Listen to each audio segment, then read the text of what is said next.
धुंधली के पास में बैठी थी सखी। सखी से इसने चर्चा की। आपस में दोनों ने निर्णय कर लिया कि ये फल हमें नहीं खाना, क्योंकि मैं गर्भ के बोझ को न सहन कर पाऊंगी। मैं सुकुमार हूं, मैं प्रसव वेदना भी सहन नहीं कर पाऊंगी। कहीं रात्रि में चोर आ गए तो मैं भाग नहीं पाऊंगी, आग लग गई तो मेरा क्या होगा, ये सोच करके इसने फल नहीं खाया। परीक्षार्थ फल गाय को दे दिया गया। कथा से एक शिक्षा मिलती है, संत के हाथ के प्रसाद का कभी अनादर नहीं करना चाहिए। अनादर कर दिया, गाय को वो फल दे दिया। और इसके बाद कुछ दिनों के बाद इसकी जो बहन आई, वो बहन गर्भवती थी। अपनी बहन का पुत्र जन्म लेते ही बहन इसके यहां दे गई। प्रातःकाल आत्मदेव जी महाराज से बोली कि महाराज ये बालक जिंदा कैसे रहेगा। आत्मदेव जी चिंतित हो गए, बोले देवी क्यों? तो कहती है मेरे स्तनों में दूध नहीं। आत्मदेव जी बोले कोई उपाय कीजिए। तो बोली हम अपनी बहन को बुलवा लें। तो जिसका बेटा था उस बहन को भी इसने बुलवा लिया, क्योंकि धुंधली बोली पूत मेरा और दूध मेरी बहन का, क्योंकि मेरी बहन के भी पुत्र पैदा हुआ था, लेकिन वो पुत्र देव योग से स्वर्ग चला गया, समाप्त हो। भागवत में एक बात आई है कि कुलटा स्त्री की बातों पर कभी भी बुद्धिमान पुरुष को भरोसा नहीं करना चाहिए, कभी भरोसा नहीं करना। सूत जी कहते हैं ऋषियों, अब धीरे धीरे ये बालक बड़ा होने लगा। 3 महीने का समय व्यतीत हुआ। गौ मां ने भी एक पुत्र को जन्म दिया। देवताओं की आकृति के समान दिव्य आकृति और दिव्यतम आभा, परम धार्मिक आचार्यों ने नाम रखा गोकर्ण। धुंधली बोली कि बेटा मेरा और नाम ये आचार्य लोग रखेंगे, अपने पुत्र का नाम मैं स्वयं रखूंगी। तो धुंधली से उत्पन्न धुंधुम करोत यस्मिन स धुंधकारी, जो धर्म को नष्ट कर दे उसका नाम है धुंधकारी। स्वयं नाम रखा। दोनों के गुणों का और अवगुणों की मीमांसा करते हुए व्यास भगवान वर्णन करते हैं। गोकर्ण पंडितो ज्ञानी धुंधकारी महाखला। गोकर्ण पंडित है, ज्ञानी है, शास्त्रज्ञ है, वेदज्ञ है। भगवान के चरणों में प्रेम है, भक्ति करता है, लेकिन धुंधकारी खल नहीं है। धुंधकारी महाखला, केवल खल नहीं, महाखल। क्योंकि खल व्यक्ति कभी कभी अच्छा काम कर देता है, लेकिन महाखल वो है जो कभी अच्छा काम न करे। खलऊ करे भल पाए सुसंगू, लेकिन महाखल चाहे जितना सत्संग कराओ, जिसमें तनिक भी चमक ना उत्पन्न हो, वो है धुंधकारी। गोकर्ण तीर्थ सेवी है, तीर्थों की ओर चले गए। धुंधकारी अत्याचार करने लगा। हाथ में फंदा लिए, कुत्तों की टोली साथ में। भागवत में तो यहां तक वर्णन है 28 प्रकार के नरकों में कि ब्राह्मण, क्षत्रिय और वैश्य को कुत्ता और गधा नहीं पालना चाहिए। लेकिन आजकल तो बड़ी बड़ी प्रजातियों के कुत्ते पालते हैं। ब्राह्मणत्व नष्ट हो जाएगा।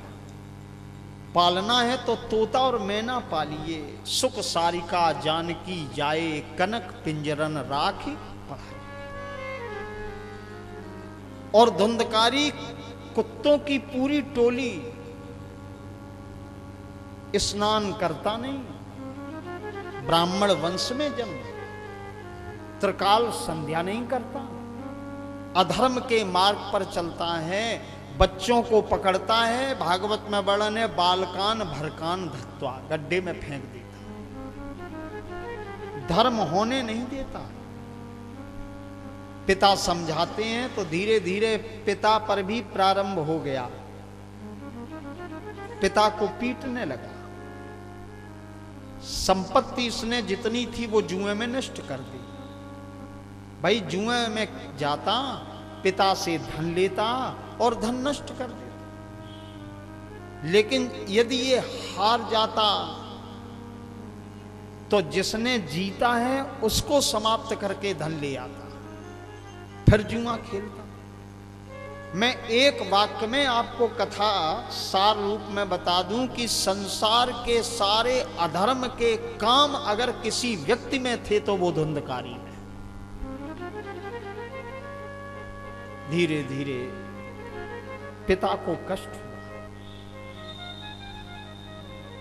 और एक दिन गोकर्ण जी महाराज ने पिता के चरणों में प्रणाम किया। पिता के नेत्रों में आंसू आ गए। बेटा, जिसके लिए मैंने साधु सन्यासी की बात नहीं मानी, सन्यासी ने कहा था कि अगर वन में आ गए हो तो भजन करो, किसी भी प्रकार की कामना, कोई इच्छा मत करो, केवल भजन करो। और इसके बाद मैंने पुत्र की कामना के कारण उस महात्मा के चरण पकड़ लिए थे, वही पुत्र बेटा हमें कष्ट देगा। गोकर्ण जी ने कहा, पिताजी, धुंधकारी तुम्हारा पुत्र नहीं है। पुत्र तो उसको कहते हैं जो पिता को इस भवसागर से पार कर दे, पू नाम के नरक से जो मुक्त कर दे, उसको कहते हैं पुत्र। एक शब्द है आत्मज, आत्मा वही जायते यस्मिन स आत्मजा, जो पिता की आत्मा का प्रतिरूप है वो पुत्र है। अब आजकल पुत्र नहीं है, आजकल है लड़का। लड़का और पुत्र में थोड़ा भेद है। जो लड़के अपना काम चलाए, प्रेम से बोलो राधे राधे, वो लड़का। आत्मज, जो अपने पिता की आत्मा के अनुकूल आचरण करे और आत्म सुख प्रदान करे, वो आत्मज। संत डोंगरे जी ने अपने भागवत के भाष्य में वर्णन किया कि पुत्र तीन प्रकार से मिलते हैं पिता को। एक तो पिता अगर पुण्यवान है तो पिता के पुण्यों का परिणाम उसको पुत्र रूप में प्राप्त होता है। दशरथ जी के पुण्यों का परिणाम था कि राम जैसा पुत्र मिला। दशरथ सुकृत राम धरि देहि। और दूसरा पुत्र कामज, पिता के चरणों से प्रेम नहीं है, लेकिन पिता के पास धन है, इसलिए वो पिता की आज्ञा का पालन करता है कि मेरी इच्छाओं की पूर्ति होगी, मेरी कामनाएं पिता से पूर्ण होंगी। कामज है। तीसरे प्रकार का जो पुत्र है वो शत्रु है, किसी जन्म का शत्रु। जब बदला नहीं ले पाता तो पुत्र बनकर के आता है, और जब पुत्र बनकर आया तो बदला भी ले रहा है, भोजन भी कर रहा है, पिता को कष्ट भी दे रहा है, और पिता मोह के कारण उस पुत्र को घर से बाहर नहीं करता। धुंधकारी पुत्र नहीं है, किसी जन्म का शत्रु। और एक दिव्य श्लोक में पूरा सार भरते हुए गोकर्ण जी महाराज ने पिता को समझाया। देहे स्थिमान सरुधरई अविमतम त्यज्य तुम जाया सुतादिषु सदा ममतां विमुंच। पत्नी में, परिवार में, घर में पिताजी ममता की रस्सी का संबंध है, इसको छोड़िए। जगत क्षण भंगुर है, आज जो है वो कल नहीं रहेगा, और जो कल होगा वो परसों वर्षों नहीं रहेगा। इसलिए वैराग रस के रसिक बन जाइए, राग छोड़िए। प्रेम से बोलो राधे राधे। एक बात और समझ लें कि आत्मदेव को पुत्र प्राप्त करने की कामना ने ही दुख में डाला। कथा का सार है कि जीव भगवान को प्राप्त करने के अतिरिक्त अगर कोई कामना करता है दुनिया में, तो कामना की अगर पूर्ति नहीं हुई तो दुख, और कामना जब पूर्ण हो गई तो पूर्ण होने के बाद भी वो दुख ही देगी, क्योंकि कामना दुख की जननी है। और जब तक कामनाएं नष्ट नहीं होती, जीव का जीवन सुखी नहीं होता। बिनु संतोष न काम न साही, और काम अछत सुख सपन्यू। जीवन में विकार आते हैं तो कामना से। कोई भी ग्रंथ उठाइए, ब्रह्मवाणी गीता में योगेश्वर भगवान कृष्ण कहते हैं कामात क्रोधो विजायते, कामना से क्रोध उत्पन्न होता है। सुंदर उपदेश दिया। देखिए, कभी कभी छोटे भी अच्छी बात करें तो बड़ों को मान लेना चाहिए। बड़ों को ये अभिमान नहीं करना चाहिए कि हम बड़े हैं और छोटों की बात न माने। पुत्र ने उपदेश दिया, पिता के मन में वैराग्य जागा। गोकर्ण जी महाराज पिता को लेकर के, बड़े बड़े योगी जिस पथ पर चलते हैं उस पथ के पथिक बन गए। धुंधकारी प्रसन्न हुआ कि पिता का अनुशासन तो समाप्त हुआ, अब इसने और अत्याचार किए तो ये चोरी करता है, और 5 पर्ण वधुओं को घर में ले आया। पर्ण वधु को सरल शब्द में कहते हैं वैश्याओं। 5 वैश्याएं ले आया घर में, सारी संपत्ति पिता की नष्ट कर दी।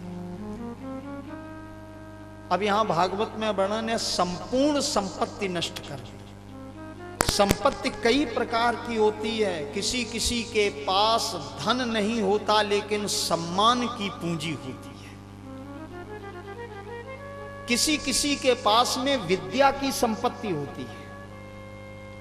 किसी किसी के पास मानवीय मूल्यों की संपत्ति धरोहर के रूप में होती है। किसी किसी के पास संस्कारों की संपत्ति होती है। किसी के पास सम्मान की पूंजी। और जब संतान बिगड़ती है तो पिता की संपूर्ण संपत्ति का विनाश कर देती है, पिता का सम्मान भी जाता है।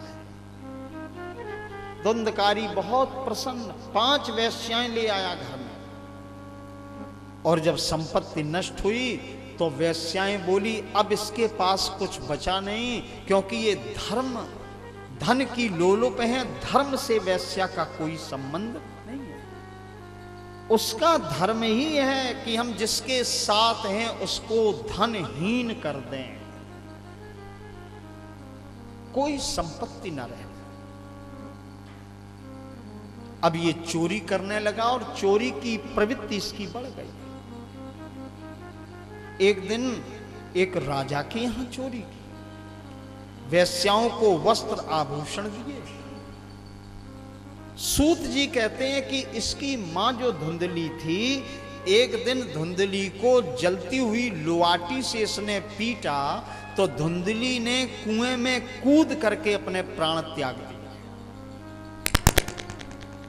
तब वैश्यावृत्ति इसकी बढ़ गई। जब कुछ बचा नहीं तो वैश्याएं बोली कि अब यहां रहने से कोई लाभ नहीं है, इसको आज रात्रि में बांध दें और बांध के कर दें गोविंदाय नमो नमः, इसके प्राण ले लें। अब आपस में बात करने लगी कि प्रातः काल अनुपम नगर के लोग अगर पूछेंगे तो क्या बताओ? तो बोली बता देंगी कि धन नहीं रहा, परदेश कमाने गया है, 1 वर्ष में वापस आया। धुंधकारी आया, वैश्याओं ने इसको कंठ तक हाथ पैर सब बांध दिए हैं चादर से, और जब बंधन युक्त हो गया तो ये जलती हुई लकड़ी के अंगारे लाई हैं, एक नहीं तप्त अंगारा समूह, जलती हुई लकड़ी, जलते दहकते हुए कोयले जिस समय धुंधकारी के मुख में पड़े तो तड़प करके इसकी मृत्यु, अकाल मृत्यु हुई। महान प्रेत बना। देखिए प्रेत बना है, और प्रेत पहले भी था और बाद में भी प्रेत। जो मानवता का विरोध करे वो प्रेत है, जो संस्कृति का विरोध करे, मानवीय मूल्यों का अपकर्ष करे, जो धर्म के प्रतिकूल आचरण करे, उससे महान प्रेत कौन है? तो प्रेत योनि में गया। गोकर्ण जी को पता चला, गया जी में इसके श्राद्ध किए।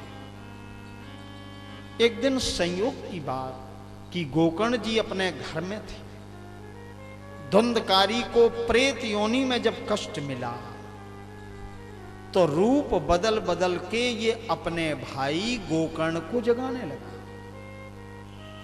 गोकर्ण जी महाराज ने प्रश्न किया तुम कौन? तो ये बोल नहीं पाया, रो रहा था। प्रेत कभी बोलता नहीं है। प्रेम से बोलो राधे राधे। अभिषेक जी, प्रेत कभी नहीं बोलता। कभी कभी हमने देखा है समाज में कुछ माताओं को, कुछ भाइयों को प्रेत आते हैं। हमारे यहां गांव के पास में एक माई को प्रेत आए। भगत बोले क्यों आ रहे हो? कहां से आए? बोले हमारा नाम मकर देव है। बोले क्यों आए हो? बोले इसलिए कि ये हमसे चकिया में मकाई पिसौती हैं, हम इसलिए इनके ऊपर सवार हैं। मका पीसना बंद कर दें, हम छोड़ दें। तो इस प्रकार के प्रेत नहीं होते। ये तो पुरुष बड़े कलाकार हैं संसार में, और सबसे बड़े कलाकार परमात्मा हैं। 16 कलाओं के अवतारी के नगर में भी कलाकारों की कमी नहीं है। प्रेत न आए तो कहो आने लगे। प्रेत बोलता भी है, जबकि भागवत में वर्णन है प्रेत कभी बोल नहीं पाता। गोकर्ण जी महाराज ने आज जल लिया और जल को शुद्ध करके ज्यों ही इस पर फेंका तो वाणी मिल गई।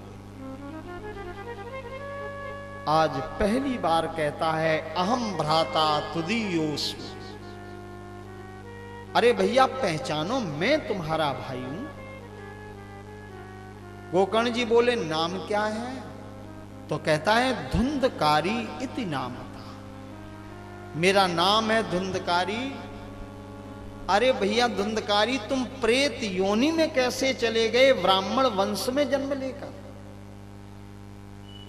ब्राह्मण वंश में जन्म हुआ तो वेद पढ़ने चाहिए, आगे साधु संत की हमें योनि मिलनी चाहिए, साधना बढ़नी चाहिए। तुम प्रेत क्यों बन गए?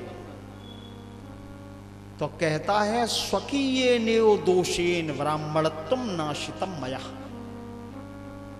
भैया हमने इतने पाप किए हैं, हमें इतने दोष हैं, हमने इतने अपराध किए हैं कि मेरा ब्राह्मणत्व नष्ट हो गया।